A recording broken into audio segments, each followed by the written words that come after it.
Donc, vous avez téléchargé le dossier premier test M10J04 et vous avez 4 images dedans. Oui. Donc, c'est un test. Hein, c'est un test, c'est-à-dire que il faut peut-être, je ne sais pas, réfléchir à quelque chose. La question, quelle image est la meilleure pour une impression 18 cm de large pour de l'offset 300 pixels par pouce, 300 dots per inch. Voilà, donc je vous laisse ouvrir ça dans Photoshop. Je vous laisse mettre l'image à 18 cm de large dans InDesign. Allez-y. Ne donnez pas votre réponse Théo maintenant. Si vous avez une idée, laissez quand même les autres réfléchir à ça. C'est cool. La photo? La photo. Celle que tu veux de photos dans Photoshop. Donc, la question, hein, Je n'ai pas compris. écoute, il y a 4 images. Oui. Il faut la mettre à 18 cm de large dans une mise en page InDesign. Ça, j'ai compris. Le final, ce sera pour l'utiliser chez un imprimeur Technic Offset 300 pixels par pouce. Quelle est, parmi ces 4 images, celle qui convient? Peut-être qu'il y en a 2 qui conviennent, peut-être 3, peut-être 4, je ne sais pas. Qu'est-ce que vous utiliseriez parmi ces 4 images? Donc, pour voir les différences entre ces 4 images, il faudrait peut-être les ouvrir dans Photoshop. Effectivement. Tourner. Donc, 4 images. Laquelle convient pour l'impression offset 300 pixels par pouce quand on la met à 18 cm dans InDesign. Donc, il n'est pas question ici de modifier l'image. Hein. Vous les laissez telles qu'elles sont là. Voilà. Comme ça, je vous évite de perdre du temps. Oui, sur InDesign, vous faites un document n'importe quelle dimension. Tant que l'image est à 18 cm sur le document, c'est bon. Ça peut être de l'A4, du format lettre, n'importe quoi, A4 vertical horizontal, format lettre vertical horizontal. Ceci dit, le format A4, il faut l'éviter pour les mises en page. Vous faites une mise en page, une brochure, évitez le format A4. Vous voyez pourquoi? Parce que c'est nul. Ça, c'est pas adapté. Adapté à quoi? Au format de modèle. Vous décidez vous-même de faire une brochure. 16 pages. Vous avez le choix entre le format lettre et le format A4. Qu'est-ce que vous allez choisir? Ou pourquoi vous ne choisiriez pas le format A4?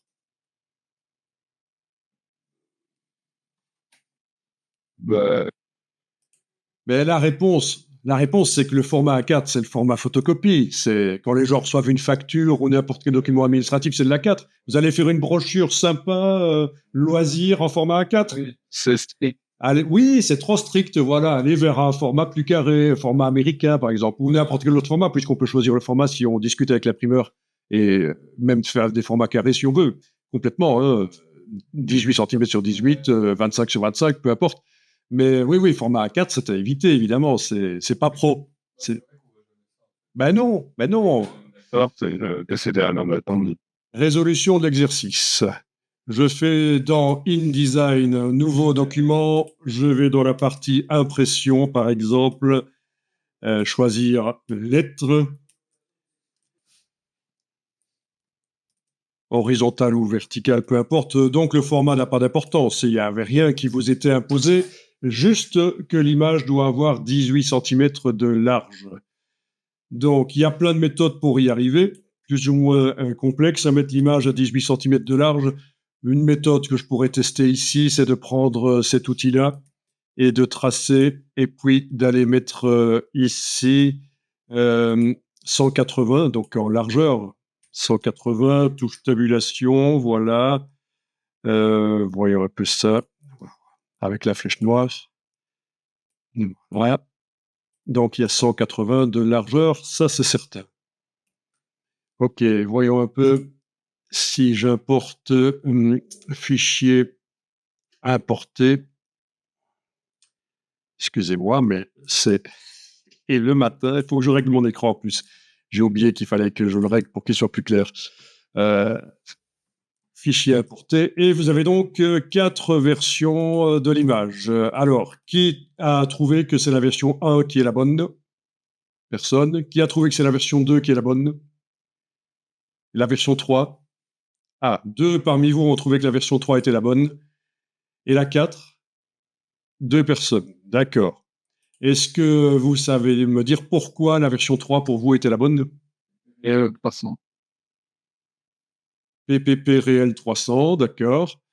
Et ceux qui ont trouvé celle-là? Pour moi, c'est parce qu'elle est le plus proche. Enfin, c'est celle qui est le moins payé, moins. Parce que quand on l'utilise, c'est le pourcentage d'agrandissement ou de réduction plutôt. Petite fois. D'agrandissement, 116%. Attends. Ah bon? Ouais, Le réussite. pourcent. Ouais. Et les autres pas. Ok, ouais. D'accord, je vois. Bon, alors, en réalité, la réponse, c'est que chacune de ces images est bonne. Donc, les PPT qui sont tous les mêmes, en fait. Exactement, les PPP effectifs sont tous les mêmes. Donc, le but de l'exercice, c'est de vous faire comprendre, peu importe les dimensions en centimètres qui apparaissent dans Photoshop quand on ouvre l'image, peu importe la résolution qui apparaisse, la seule chose qui compte, c'est la définition, c'est-à-dire le nombre de pixels en largeur et hauteur. Ouais. Et ça, elles ont toutes la même définition, parce qu'en fait, c'est la même image que j'ai dupliquée 3 fois et j'ai changé la résolution dans chacune des images. Mais j'ai changé la résolution en gardant le nombre de pixels total de l'image identique. Donc, si je diminuais la résolution, les centimètres augmentaient. Si j'augmentais la résolution, les centimètres diminuaient dans Photoshop. Mais en fait, dans InDesign, ça n'a absolument aucune importance. Et le but de l'exercice est de vous faire comprendre, ne vous occupez pas de la résolution dans Photoshop ou de la dimension en centimètres. Ce qui compte, c'est la définition, le nombre de pixels qui composent l'image. Ouais, mais du coup, Alors, donc je vais importer l'image, voilà, je vais demander objet ajustement, ajuster le contenu proportionnellement, voilà, puis je vais demander objet ajustement, ajuster le bloc au contenu, et voilà, donc l'image remplit le bloc, elle a 180 mm de large, et la hauteur c'est adapté. Vous voulez que je recommence? C'est une des manières de faire. Je vais recommencer. Voilà, je supprime. Je vais réessayer ici avec l'outil, donc avec cet outil-là, voilà, de création de blocs. Voilà. Donc, 180 mm de large, mais je pourrais déjà mettre l'image dedans. Hein. Je ne crois pas qu'il y a vraiment d'ordre. Hein. Fichier importé, je vais réessayer avec la VS4 que j'avais essayé juste avant. Voilà, elle est là-dedans. Ensuite, je vais demander de mettre largeur de bloc 180, touche tabulation, voilà. Puis je vais demander objet ajustement, ajuster le contenu proportionnellement. Donc le bloc ne va pas bouger, c'est le contenu qui va remplir proportionnellement, voilà. Je vais devoir agrandir la hauteur du bloc là, avec la flèche noire. Ok, j'agrandis la hauteur du bloc. Je recommence. Objet, ajustement, ajuster le contenu proportionnellement. Voilà, comme ça, elle a pu se mettre surtout la largeur parce qu'il n'y avait pas assez de hauteur, vous comprenez. Et puis là, objet, ajustement, ajuster le bloc au contenu. Je fais resserrer le bloc autour du contenu et j'ai une image, comme demandé, de 18 cm de large. Avec la hauteur, ben, j'avais pas précisé, mais ça doit montrer toute l'image, la hauteur. c'est vrai, Voilà, bon, déjà tester ça, essayer de faire ça, et puis on va voir pour la suite. et Et alors, si vous avez l'occasion, on va dupliquer le bloc et on va aller charger les autres images dedans.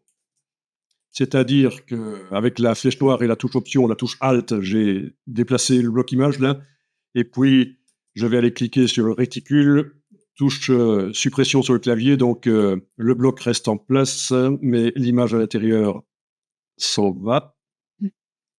Ensuite, premier bloc, je vais aller importer la version 1. Voilà. Deuxième bloc, je vais aller importer la version 2. Et le bloc d'à côté, c'est la version 3, puisque j'ai utilisé la version 4 sur la page des documents. Voilà. OK. Alors, quand on zoome, est-ce qu'on voit que la qualité n'est pas bonne? Vous savez, hein, dans affichage, performance d'affichage, si on est en affichage standard, il est possible qu'on ait l'impression que c'est pourri. Voilà, les débutants dans InDesign qui se disent que c'est facile, c'est de la mise en page, c'est quand même beaucoup plus facile que Photoshop, et qui se lancent tout seuls. Déjà, c'est un problème qu'ils ont très vite. Ah, les images que je mets dans InDesign, elles sont pourries. Quel logiciel de merde. C'est d'accord. Mais regardez, ce qui est drôle, c'est que malgré que je suis en performance d'affichage standard, donc ce que InDesign normalement vous propose d'office, il y a des images qui paraissent meilleures que d'autres, en fait. Hein. Donc là, on pourrait se dire, tiens, elles sont quand même différentes. Mais si on passe en affichage, performance d'affichage, affichage de qualité supérieure, elles vont toutes devenir pareilles, quoi. Mais c'est que c'est cassé un mythe, là. Moi, depuis que c'était ça, on m'a toujours dit c'est 300. Donc, comme vous l'avez remarqué, quand on ouvre les images dans Photoshop, en fait, dans Photoshop, elles semblent toutes être pareilles. Ouais, Voilà, si je passe de l'une à l'autre, vous voyez même pas que je suis en train de changer d'onglet, quoi. Hein. non. Voilà. Si on va dans Images, taille de l'image, pour celle-ci, elle est à 150 pixels par pouce, 61 cm sur 46, mais on a toujours, pour toutes les autres images, ce sera la même définition. Et c'est ça qui compte pour InDesign, c'est la définition. Ici, voilà, 300, forcément. C'est 2 fois plus petit en centimètres, forcément, que 150 pixels par pouce, la résolution. Mais la définition est toujours la même. Pourquoi il y a des dimensions pour la définition de référence? Oui, ben, en fait, la taille, les dimensions, c'est ambigu en infographie, ça couvre 4 notions. Dimension en centimètres, densité de pixels, donc la résolution, taille du fichier, oui, quoi d'autre? Oui, il y en a une quatrième que j'ai oubliée là maintenant. Ah oui, et puis la définition, la dimension, le nombre de pixels, largeur, hauteur, voilà. Donc, et c'est ça que quand on me dit, ah, cette image, elle est grande. Grande quoi? Les centimètres, la résolution, le nombre de pixels, la taille du fichier, c'est quoi? Qu'est-ce que tu veux dire par grande? Explique-toi, Coco. Accouche. Sinon, ça va aller mal. Non, sérieux, c'est un truc connu, voilà, il faut être précis. Ok, et celle-ci, 128 cm sur, voilà, la définition ici est toujours la même dans les 4 images. C'est pour ça que quand on est dans InDesign et qu'on clique sur chacune des images, je vais essayer celle que j'avais mise ici, la VS4, vous avez bien été vous avez été par la palette IE pour voir les PPP effectifs. Oui, information, les deux fonctionnent. Et là, on voit que dans Photoshop, elle est réglée à 600 pixels de résolution, mais on ne s'en occupe pas. Ce qui compte, c'est ceci, 515. Il faut être au-dessus de 300 si vous devez faire un PDF pour l'imprimeur qui doit être à 300 pixels par pouce. Voilà. Donc, mise à échelle 116%. OK. Celle-ci, qui est la VS3, 300 pixels par pouce quand on l'ouvre dans Photoshop, mais 515 comme la VS4. Celle-ci qui est la VS2, 150 pixels par pouce dans Photoshop, mais 515 dans InDesign. Et celle-là, la 1, qui est à cette résolution-là, 515 pixels dans InDesign. Voilà. Donc, vous avez compris que La résolution et les centimètres dans Photoshop n'ont pas d'importance. Ce qui compte, c'est ici, dans InDesign. Vous avez votre image sur la page. On va faire une exportation.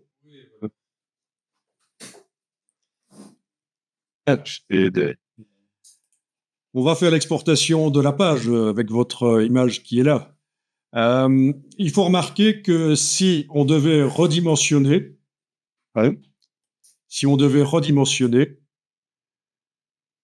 et là je vais réafficher la palette, elle est là avec le PPP effectif, mais ça ne pose aucun problème. Bon, essayez, sélectionnez votre bloc et avec l'outil de transformation manuelle, par exemple, on va pouvoir prendre une poignée du coin et la touche Shift enfoncée, et voilà, on dimensionne comme on veut. Tant que, évidemment, ça n'a plus 18 cm de large, mais tant que au niveau de la résolution effective, celle dans InDesign, on est au-delà de 300, c'est bon. Il n'y a pas de problème. Mais si vous l'agrandissez trop, à un certain moment, vous allez être en dessous de 300. Par exemple, si je veux la mettre pleine page, comme ça. Voilà. OK, si j'active l'aperçu ici, on va mettre ça de côté. Waouh. OK, l'aperçu. Voilà, elle est pleine page. Elle est à combien, cette image-là? 280. Donc là, si vous exportez le PDF avec cette image à 280, l'imprimeur va voir qu'il y a une image sous les 300 dpi et il ne va pas être content parce que ça veut dire que la qualité ne sera pas hyper bonne. Ça risque de rendre un peu flou dans ce cas-ci, parce qu'entre 280 et 300, il n'y a pas grande différence. Mais surtout, ça va ralentir son RIP, son ordinateur qui transforme les PDF en points de trame. Et ça, il n'aime pas du tout. Il veut que ce soit exactement la résolution d'image dans le PDF qui est demandé.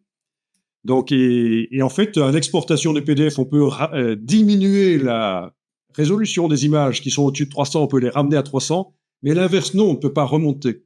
C'est pour ça que c'est important, vous allez voir, que toutes les images d'un document soient à 300 pixels par pouce, en fait.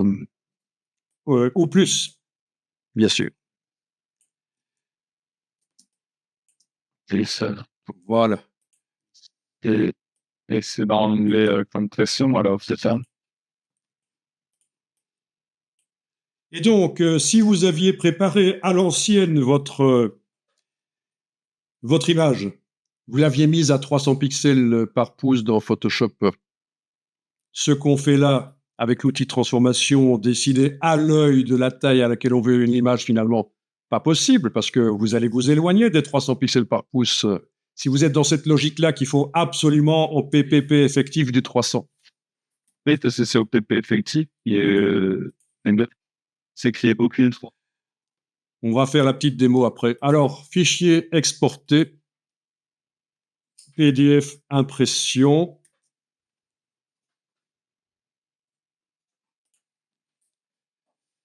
Tiens, j'ai pas enregistré le document InDesign, mais c'est pas grave. Donc, je vais dire export Fogra 27 300 dpi. C'est-à-dire que je vais faire la transformation en CMJN Fogra 27. Actuellement, c'est du RGB, l'image, au moment d'export du PDF. Et en plus, je vais ramener la résolution d'image à 300 pixels par pouce. Voilà. Donc ici, dans général, il n'y a pas grand-chose à faire. Alors oui, l'imprimeur parfois va vous donner une norme que vous allez indiquer là. Ça, c'est pour l'aplatissement des transparences. Parce que pour certaines machines, si les transparences n'ont pas été transformées en non-transparence, ça pose des problèmes. Donc c'est à ça que ça sert. C'est surtout pour l'aplatissement des transparences. Donc, il s'agit de garder l'aspect du document identique, mais que la notion de transparence soit partie, en fait. L'opacité, quoi, toutes les opacités. C'est une donnée que l'imprimeur vous donne, en fait. Oui, il vous dit quelle est la norme vers laquelle vous devez exporter. Voilà. C'est surtout pour l'aplatissement des transparences. Alors, à compression, ce qui donne le mieux, c'est interpolation A. Et là, on indique 300 pixels par pouce pour toutes les images qui sont au-dessus de 300 pixels par pouce. Il faut changer là. Alors, chez un imprimeur, ce ne sera pas toujours du 300 pixels par pouce. Si vous imprimez en haute qualité, tramage très fin, ce sera peut-être 450. Donc, il va vous le dire. Mais généralement, c'est du 300. OK, il y a la même chose pour les images en niveau de gris, si vous aviez des images en niveau de gris, mais il n'y en a pas en général. Et les images monochromes, donc, c'est différent. Mais je ne vais pas m'étendre là-dessus, mais vous avez peut-être entendu parler de ça, les images bitmap, le mode bitmap, des images qui ne peuvent être qu'avec des pixels noirs ou blancs. Moi, Quand on veut reproduire des textes, par exemple, on a des photos de texte et on veut qu'ils s'impriment en très petit, on va faire des images monochromes et au niveau de la précision, on sera bien au-delà des 300, en fait. Parce que là, ce serait flou, hein, du petit texte. Voilà, c'est un des usages des images monochromes, mais ce qui nous intéresse surtout ici, c'est réglage image-couleur, donc 300-300. Repères et fonds perdus, je vais cocher ça, tout ça pour commencer. Puis, gamme de couleurs, je vais les décocher parce que les gammes de couleurs que le PDF met sur le bord des pages, les imprimeurs en général n'aiment pas. C'est leur RIP qui va générer les gammes de couleurs. Leur RIP lié à la presse, la marque de la presse qu'ils ont. Voilà, donc on n'a pas besoin de ça. Repères de fonds perdus, si on ne vous les demande pas, vous ne les mettez pas. Donc ça, c'est ce qui va apparaître sur le bas de la page. Ensuite, fond perdu, s'il y avait du fond perdu, il n'y en a pas dans mon document, mais s'il y en avait, il faudrait le mettre, 3 mm. Ça peut être pré-réglé dans fichier, format de document. Comme ça serait mis d'office avec ceci coché. Mais là, vu que je n'ai pas pré-réglé dans le document, je dois décocher ça. Et là, voilà. La zone de ligne bloc, c'est particulier. C'est quand on a des éléments qui sont sur le bord de la page, des instructions, des choses comme ça, et qu'on veut que ce soit inclus au PDF. Mais je ne vais pas m'étendre là-dessus. Ligne bloc, on vous a parlé de la zone de ligne bloc? Non. Elle est utile aussi quand on archive un document, quand on fait un dossier d'assemblage, parce que ça va inclure toutes les images qui sont même sur le côté des pages.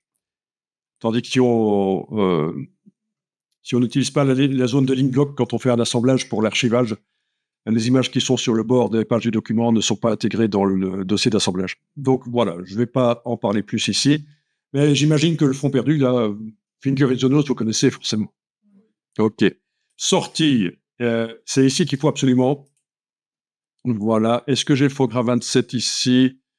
Non, j'ai du 29, 27. Ah, voilà. Côté de Fogra 27. Voilà. Alors, si on vous demande d'exporter vers un profil qui n'est pas dans la liste, il faut l'installer. Mais généralement, ce seront des profils qui sont dans la liste. Donc, il faut demander convertir vers la destination et entre parenthèses, conserver les numéros. Ou pas, ça dépend. Ça sert à quoi conserver les numéros? C'est si jamais il y avait des logos avec des couleurs CMJN dans le document, il va réellement sortir ces couleurs, ces pourcentages d'encre-là dans le PDF. Si on est en convertir vers la destination et en parenthèse conserver les numéros. Tandis que si on est juste en convertir vers la destination, il est possible que les images CMJN, les pourcentages d'encre changent pour s'adapter au type de papier sur lequel on a imprimé. Le type de papier, c'est ça, hein, Fogra 27. Ça, c'est des normes de papier. Donc, en tout cas, ce qu'il faut, c'est surtout pas aucune conversion de la couleur. Si c'est pour un imprimeur qui imprime sur une presse offset, il faut absolument qu'il ait un PDF avec 4 canaux dedans, cyan, magenta, jaune, noir. Bon, il y a le gestionnaire d'encre. Si on avait mis des Pantone, il faudrait éventuellement les convertir en CMJN par là. Voilà. En gros, je pense que j'ai rien oublié. Et j'y suis allé très vite parce qu'on n'a pas énormément de temps. Et je vais peut-être enregistrer le paramètre, enregistrer prédéfini. Comme ça, si je dois le refaire. Et le Fogra 27, Donc, c'est un type de papier. ouais, pourquoi? Là, je l'ai choisi de manière arbitraire. Le Fogra 27, j'aurais pu prendre le 39 ou le 29. Ça dépend. Mais ça, c'est là. Ah, forcément, en fonction du papier que vous avez choisi, pour que les couleurs soient correctes par rapport à ce que vous voyez sur écran, il faut absolument faire la transformation du RVB des images et des blocs, d'ailleurs couleurs, si vous avez fait des blocs couleurs dans InDesign ou RVB, il faut faire la transformation vers le bon pourcentage d'encre qui convient au type de papier. En fait, on doit compenser la manière dont le papier réagit avec les encres. Est-ce que l'encre fuse dans les fibres ou est-ce qu'elle reste en surface? Ça influence le rendu des couleurs et donc c'est ça qu'on fait quand on indique la norme ici, c'est qu'on influence la manière dont la conversion va se faire. Oui, c'est chouette de savoir ça. Et alors, on va exporter. Voilà. Exporter. Ah tiens, dans Général, on va peut-être... Ah ok, dans Général, j'ai déjà affiché PDF après exportation qui est coché. Donc, exporter et ça va s'ouvrir dans le logiciel qui est réglé sur l'ordinateur pour ouvrir des PDF. Et il se trouve que chez moi, c'est Acrobat. Chez vous, c'est peut-être aperçu. Auquel cas, il faudra aller modifier sur l'ordinateur quel est le logiciel qui ouvre les PDF. Bon, par rapport à ce qui est aplatissement des transparences, je vous sors ici un post de Bradislav Milik, qui est un spécialiste de très haut vol de tout ce qui est publication multilangue, de longs documents, pour l'Union européenne notamment. Et il a sorti quelque chose d'intéressant. Donc, je lis avec vous. Nous sommes en 2025 et le maquettiste InDesign de Paris Match n'a toujours pas compris pourquoi il ne faut pas générer une image destinée au web à partir d'un PDF aplati pour l'impression. Donc, il faut aplatir les transparences pour l'impression, c'est intéressant. Mais si vous voulez diffuser sur le web une image du magazine, ne le faites pas au départ d'un PDF aplati pour l'impression. Les fameuses lignes blanches apparaissent. Encore un qui a manifestement appris InDesign sur TikTok, il a été recruté sans qu'on vérifie ses compétences. Il est toujours très, très acerbe. Lorsqu'on exporte une mise en page destinée à l'impression depuis InDesign, la méthode classique et fiable consiste à aplatir les transparences en utilisant le pré-réglage PDF. C'est celui qu'on a vu tout à l'heure dans la boîte d'exportation. Toute la composition est alors convertie en une image fragmentée façon puzzle. Les interstices entre les fragments sont si fins qu'au moment du passage dans le RIP de l'imprimeur, donc l'ordinateur qui transforme les PDF en RAM, Raster Image Processor, ils deviennent invisibles après tramage et ne se retrouvent pas sur le papier. Le problème surgit lorsqu'on utilise ce même PDF pour générer des images destinées au support numérique, car cette fois les coordonnées exactes des fragments sont prises en compte. Et même si les interstices ne mesurent qu'un millième de millimètre, le logiciel chargé de pixeliser l'image ne les ignore pas et donc ils apparaissent. La solution est pourtant simple, exporter depuis InDesign directement en PNG, JPEG ou selon le flux de travail en PDF Acrobat 5 qui sera ensuite pixelisé. Certains flux PDF modernes préconisent l'envoi à l'imprimeur d'un fichier non aplati. Le RIP effectuera alors l'aplatissement côté imprimeur. Tandis que ce même PDF, conservé en agence ou en rédaction, servira à générer les images de promotion pour le web. Tout cela ne s'apprend que si on a suivi une formation sérieuse. On va lui mettre pour ouvrir le PDF. Exactement. Si c'est pour l'afficher sur le web, le document InDesign, il ne faut pas démarrer du PDF qui sert pour l'impression avec l'aplatissement des transparences qui a été fait. Parce que sinon, voilà ce qui arrive. Des lignes apparaissent. Les fameuses lignes blanches. Ouais, parce que ce que j'aurais fait, c'est de la... Donc, si on a fait un export vers un PDF CMJN, il est tout à fait logique que par rapport à ce qu'on voit dans le document, l'image RVB, ou quand on ouvre dans Photoshop d'ailleurs aussi, mais tout à fait logique que dans le PDF, ça paraisse parfois plus terne. S'il y avait des couleurs très vives dans les photos où les blocs, on a fait des blocs vert pomme vifs dans InDesign, c'est logique que dans la version PDF, ça change les couleurs en fait. Oui. Voilà. Donc il y a pas de problème, c'est tout à fait logique. Et c'est ce qu'on voit ici. Je pense que quoique pas encore trop, non. Ici, j'ai pas l'impression qu'on a perdu beaucoup. C'est logique. Et voilà, vous avez l'explication. un emploi de liste. Donc là, vous allez chercher cette image-là. En fait, quand vous tapez ça dans la barre d'URL d'un navigateur, ça va faire apparaître l'image plein écran.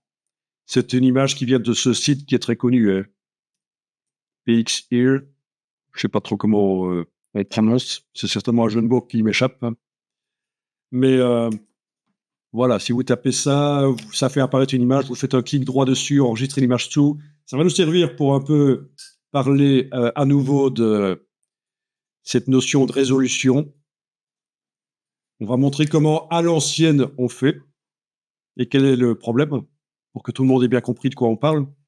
Et puis, on s'en servira pour faire des tests de vectorisation, mais un peu plus complexes que ce qu'on a l'habitude de faire. On va essayer d'aller plus loin au niveau vectorisation.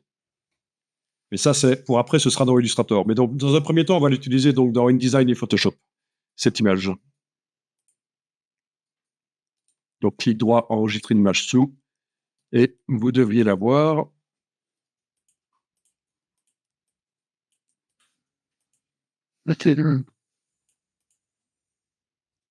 Bon, vous avez l'image. C'est une JPEG. Normalement, il ne faut pas utiliser du JPEG euh, dans la mise en page, parce que si on veut mettre des calques de réglage Photoshop dessus pour la corriger, ce sera un format Photoshop après. Donc, ça va compliquer les choses. Mais voilà, on va l'ouvrir dans Photoshop d'abord. Ce sera mieux. Faisons les choses proprement. Vous ouvrez l'image dans Photoshop. Bon, c'est cadré un peu serré, c'est très gênant. On va ajouter du décor. C'est des choses qu'on avait déjà faites. Ajouter des décors. Donc, il y a deux méthodes pour le faire. La méthode facile et la méthode pour les centres de formation où la méthode facile ne marche pas. Donc, vous allez tester et vous me dites si ça fonctionne chez vous. Vous prenez l'outil de recadrage dans Photoshop. Est-ce que vous voyez la barre contrôle là au-dessus? Sinon, qui s'appelle option dans Photoshop. Sinon, il faut aller dans le menu fenêtre, option. Et là, dans la barre contrôle, la barre option du dessus, fond, il faut choisir développement génératif. Ah non. Et là, si on prend une poignée du coin et qu'on appuie et qu'on bouge, ça fait ça. Mais si j'enfonce en même temps la touche option, ça ajoute de la zone dans tous les sens. Et si j'enfonçais majuscule, ça garderait les proportions aussi. On lâche le bouton à la souris, puis là où les touches que vous avez enfoncées, donc c'est Alt et majuscule. Voilà. Et puis on va valider, mais c'est là que parfois, avec certaines licences dans les centres de formation, ça ne marche pas, il faut utiliser une autre méthode. Alors, je valide, et ça va me proposer trois propositions d'invention du décor, quoi. Vraiment, oui. Donc, c'est le modèle Firefly 3 chez vous aussi, j'imagine, hein. Ouais. Voilà. Donc, si je clique dans le panneau propriété, je vois les trois versions. Est-ce que ça a fonctionné chez vous? Ouais. C'est vrai. Méthode multi, modèle va. Ah, une personne sur les. Donc, chez toi, ça a fonctionné parce que tu es sur ton ordi personnel, mais les autres sont sur les ordis du centre. Et... Aussi, la close de tête. Ouais, il faut cliquer sur le petit V, ça valide. Tu es aussi sur ton ordi perso, donc ça devrait marcher. Et les autres, ça a marché ou pas? Oui? Ah, ben parfait. Ça vous a fait trois propositions. Voilà pour la. Donc ici, je vais aller dans le panneau historique pour aller en arrière.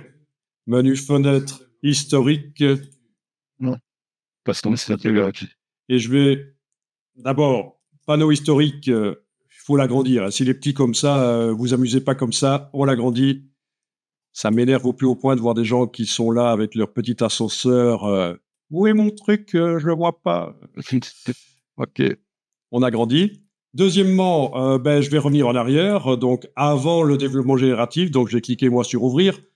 N'utilisez pas la corbeille, hein. Jeter des trucs à la corbeille avec la palette historique, c'est débile. Il suffit de cliquer. Voilà.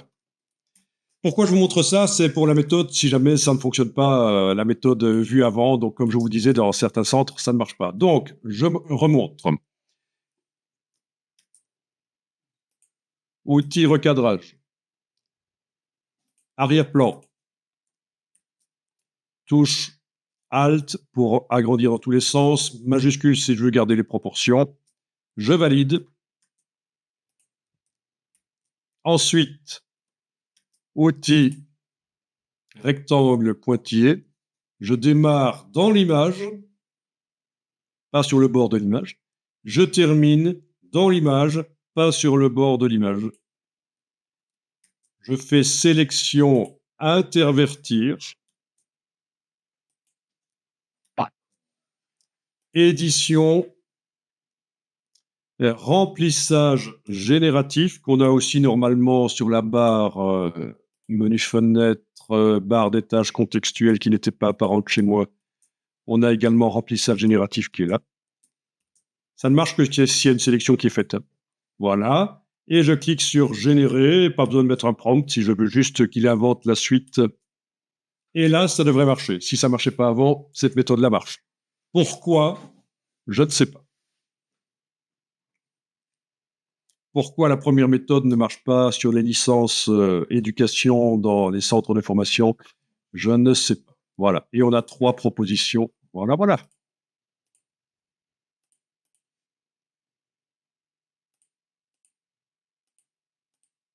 Amusant. OK. Alors, si vous voulez, vous pouvez aussi vous amuser. Il y a quelqu'un qui se cache là, en fait. Je ne sais pas si vous aviez vu. Eh oui. Avec le lasso libre. Avec le lasso libre, je vais entourer le personnage là en n'allant pas contre. Hein. Comme ça. Voilà. Tiens, je peux peut-être avec la touche majuscule sélectionner ici l'autre partie. Voilà. Remplissage génératif. Donc, ça va me recréer un nouveau calque de remplissage génératif parce que le truc qu'on a fait précédemment, là, ça nous a créé un calque de remplissage génératif. La méthode que j'ai montrée pour le cas où ça ne marche pas. Donc, remplissage génératif à nouveau, généré. Il va me faire 3 propositions de remplissage. Et en principe, il comprend qu'on veut supprimer... C'est pas.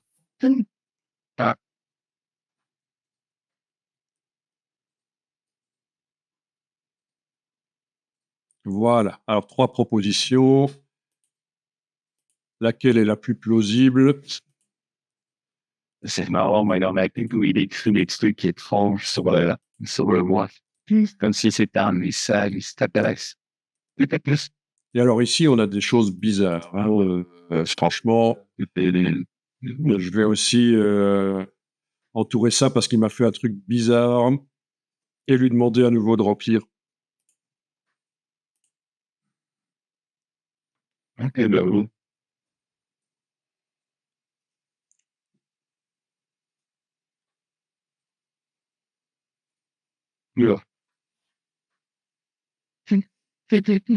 Ouais, peut-être fallu préparer. Ouais, voilà. OK. 3 propositions. Ouais, ça peut passer.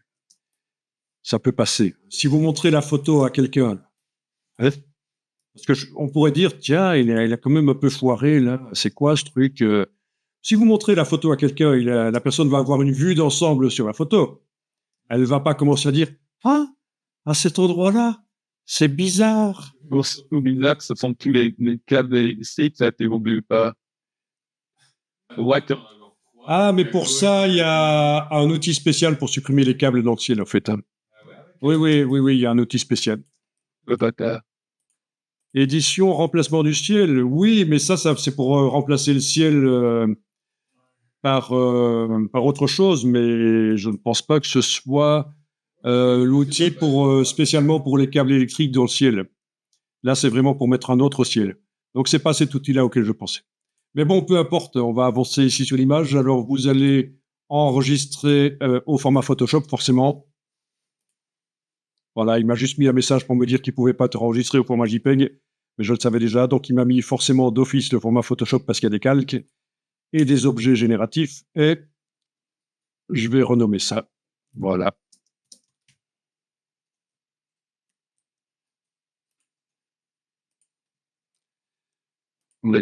Bien, alors on va dans InDesign. Gardez l'image ouverte dans Photoshop. On va dans InDesign et on va aller créer... On va aller importer l'image, en fait. On va importer l'image. Donc, Mon bloc actuellement, aucun bloc n'est sélectionné. Sinon, si j'importe et que l'option remplacer est activée dans la boîte d'importation, ça va remplacer l'image qui est dans le bloc. Donc, aucun bloc n'est activé. On fait fichier importer. On va aller chercher la PSD qu'on a modifiée. Alors, pour la démo, le fait d'ajouter du décor n'était pas vraiment nécessaire, mais franchement, l'image était trop serrée, quoi. C'est désagréable, c'était cadré trop serré. C'était du documentaire, en fait. Mais voilà. Ah ben voilà, remplacer l'élément sélectionné et coché, d'où l'intérêt que je n'ai rien qui soit sélectionné pour l'instant. Voilà, donc c'est dans le curseur. Attention, vous savez que si vous cliquez, ça arrive à la taille pré-réglée dans Photoshop en centimètres. Yep. Faut pas cliquer, annuler. Il faut appuyer, garder appuyé, bouger, et vous déterminez la dimension à ce moment-là. Voilà. Bon, on va supposer que le cadre là est bien, ou on l'agrandit un peu, à vous de voir, avec la flèche noire, on agrandit un peu le cadre, et puis on va agrandir la photo dans le cadre. Donc, double-cliquez bien sûr sur le bloc, ou cliquez sur le réticule, et on a le cadre brun qui arrive parce que nos vecteurs du bloc sont bleus, donc ça vous montre la couleur inverse. Avec la flèche noire, ça peut marcher? Oui. Non, je vais plutôt prendre l'outil de transformation. Avec la touche majuscule, voilà, je suis en train d'agrandir l'image dans son bloc. J'imagine que ça, c'est Finger in the Nose, vous connaissez ce genre de choses. Hein. Voilà. Et là, vous allez vous dire, mais ça servait à quoi d'ajouter? Mais il y avait quand même pas autant d'espace au-dessus et en dessous du cheval. Hein. Voilà, en tout cas, on se met dans la situation qu'on est en train de faire une mise en page et on est en train de déterminer la dimension du bloc et l'image à l'intérieur.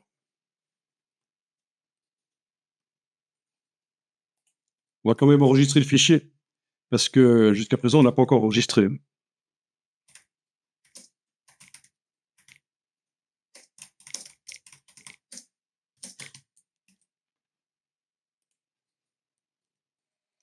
Et alors, la méthode d'avant, il faut faire quoi? Il faut double-cliquer sur le bloc, on est au niveau de l'image, il faut aller voir quel est le pourcentage d'agrandissement que vous avez appliqué dans InDesign à l'image. Mais ça aurait été encore mieux si on avait travaillé sur une image qui est à 300 pixels par pouce, en fait. Donc, on va aller modifier l'image en Photoshop d'abord. On va la mettre à 300 pixels par pouce. Donc, c'est l'ancienne méthode, en fait, elle est des années 90. Pourquoi pas? Donc, vous êtes dans Photoshop, vous allez dans Image, taille de l'image. Image, taille de l'image. On va décocher dans un premier temps ceci, le moteur de multiplication et de division du nombre de pixels. Donc, la définition va rester la même. Et vous indiquez ici 300. Voilà. Et on voit que cette image peut s'imprimer maximum à cette taille-là, à 300 pixels par pouce. OK. On fait fichier enregistré. On va aller voir dans InDesign. Il dit qu'il faut faire la mise à jour. On peut double-cliquer sur le petit triangle là. Voilà.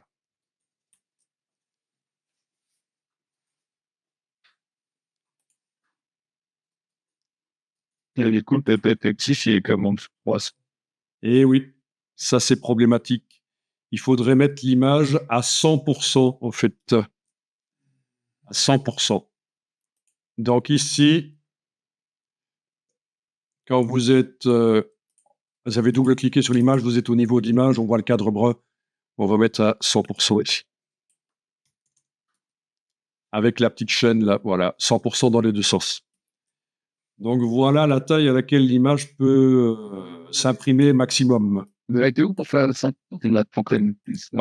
Donc pour avoir la Oui. barre du dessus, c'est dans InDesign, menu fenêtre, contrôle. J'arrive pas à la faire disparaître ici, tiens. Tu la vois apparaître maintenant que tu as demandé fenêtre contrôle? Oui. Bon, dans ma configuration actuelle de InDesign, Elle apparaît tout le temps, apparemment. J'ai fait des modifications dans les préférences, sans doute. Voilà, donc vous avez double-cliqué sur l'image dans InDesign. C'est une image à 300 dpi dans Photoshop. Elle est maintenant à 300 dpi dans InDesign parce que j'ai demandé qu'elle soit à 100% ici. Voilà. Et là, on peut recadrer. Eh bien oui, cette image, je l'avais mise trop grande au départ. Même avec la méthode actuelle, ça aurait posé des problèmes. Voilà. Bien sûr, on peut multiplier les pixels de l'image avec Photoshop, le Super Zoom ou une IA pour pouvoir la mettre en plus grande dans InDesign.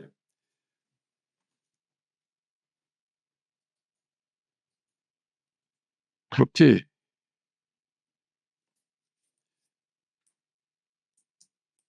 C'est une image qui a peu de pixels, en fait, au départ. Hein, donc, on ne sait pas faire grand-chose avec.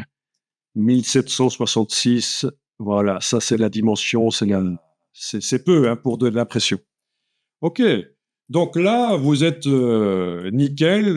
Il n'y a même pas besoin, quand on exporte le PDF, si vous n'avez que des images comme ça à 300 pixels par pouce dans InDesign, PPP effectif, il n'y a pas besoin de jouer avec interpolation. Toutes les images supérieures à 300, on les ramène à 300. On est d'accord, c'est l'ancienne méthode. C'est la méthode. Ah, si vous avez certaines images, comme c'est le cas ici dans le document, dans votre document, qui sont au-dessus de 300, vous devrez absolument faire la méthode d'interpolation. Celle qui a. Ah, celle qui est à 300, elle sera à 300. Voilà. Ouais. Donc, pour répondre à ta question, ici, toi, quand tu regardes les PPP effectifs, tu as deux valeurs. C'est parce que tu as écrasé plus dans un sens que l'autre. Les proportions d'image n'ont pas été conservées. Oui. À un certain moment, ça a foiré. Ah oui. Est-ce que tu avais bien la chaîne ici quand tu as mis 100 et 100? Non, en fait. Ah ben voilà, donc il y a peut-être quelque chose qui s'est passé. OK, alors, le problème de cette méthode, c'est que si vous vous dites, tiens, finalement, regardez bien ça, finalement, cette image, on va la faire plus petite sur la page. Donc, je vais prendre l'outil de transformation. Voilà.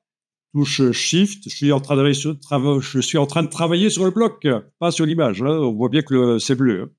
Touche Shift, voilà. Je lâche le bouton à souris, puis la touche Shift. Voilà, j'ai fait l'image plus petite.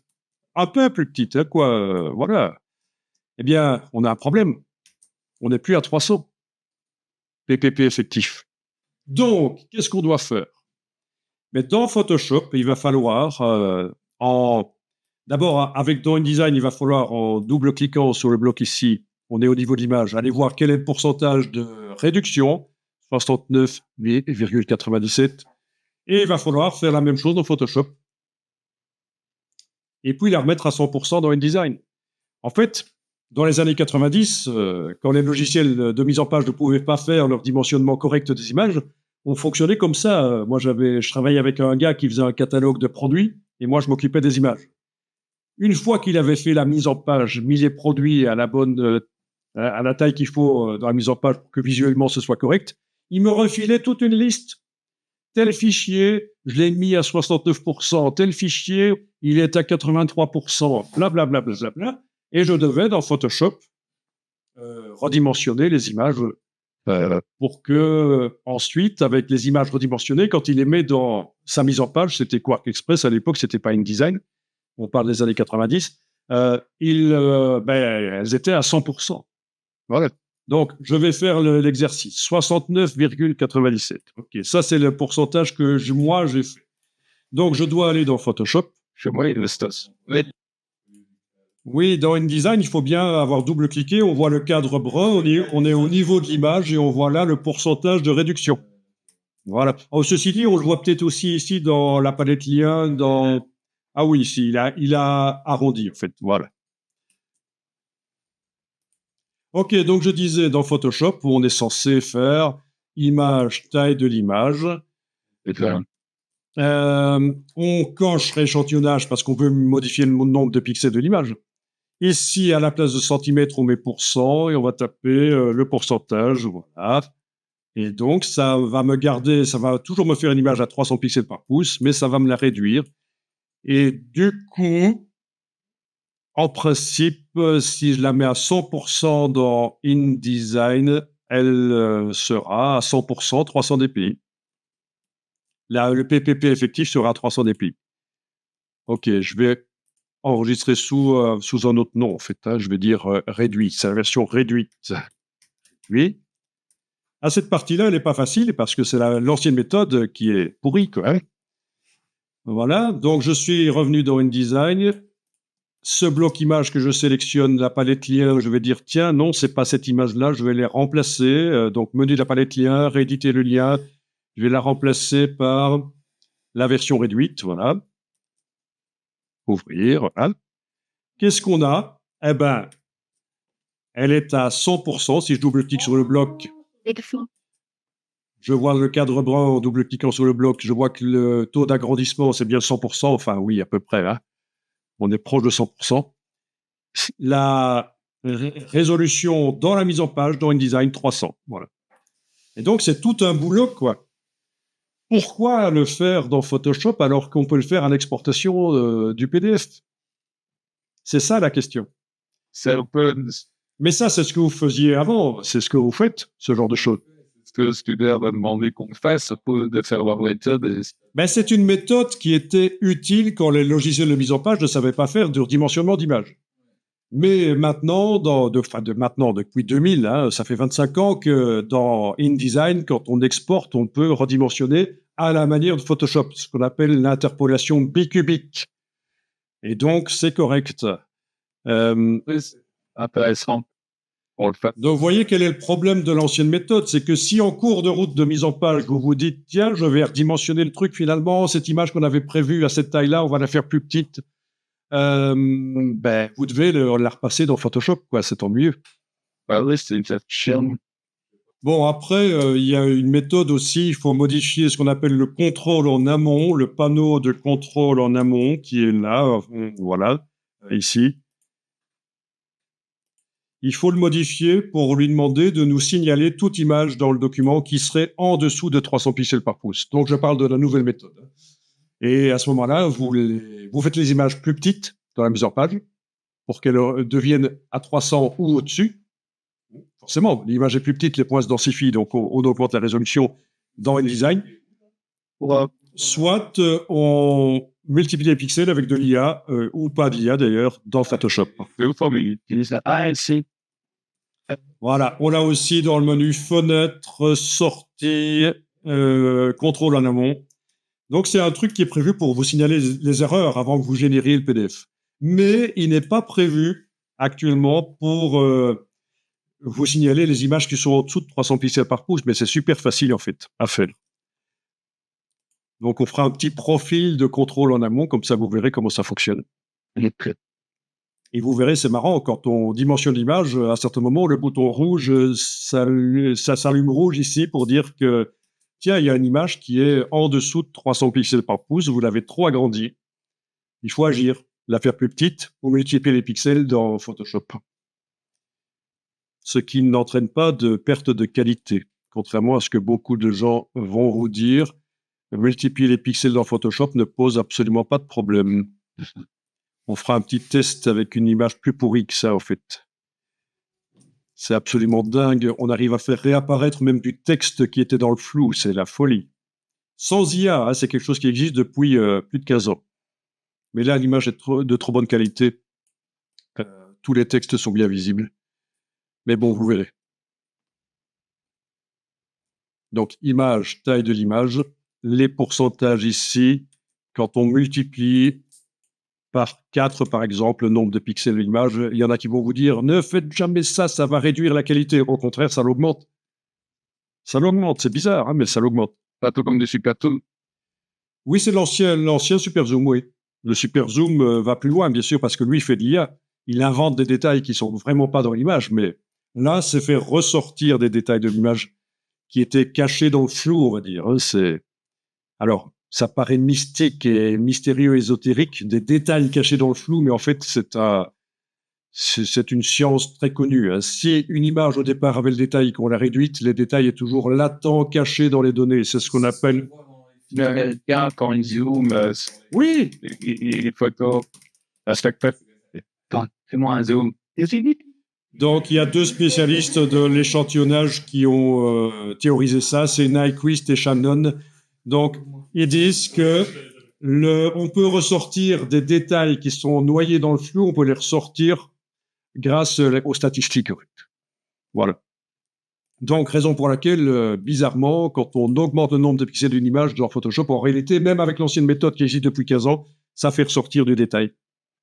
Bon, si vous êtes toujours dans le document, là, ici, dans le petit menu, panneau de contrôle en amont, ou menu, fenêtre, sortie, panneau, c'est contrôle en amont. Voilà.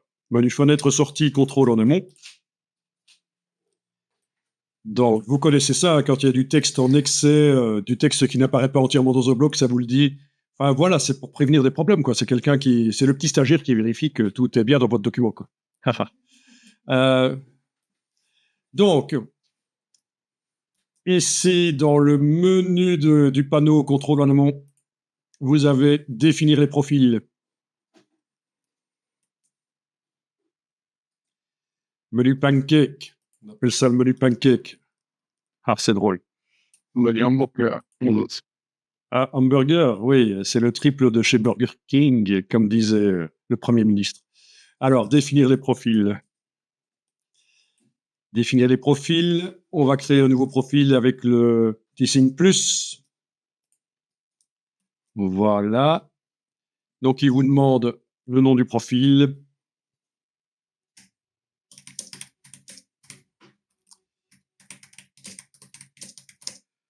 Voilà. Normalement, vous mettez un nom sérieux, mais moi, je vais indiquer, nous dire quelles images sont sous, ou quelles images sont sous 300 dpi. Effectif, c'est-à-dire dans InDesign. Voilà.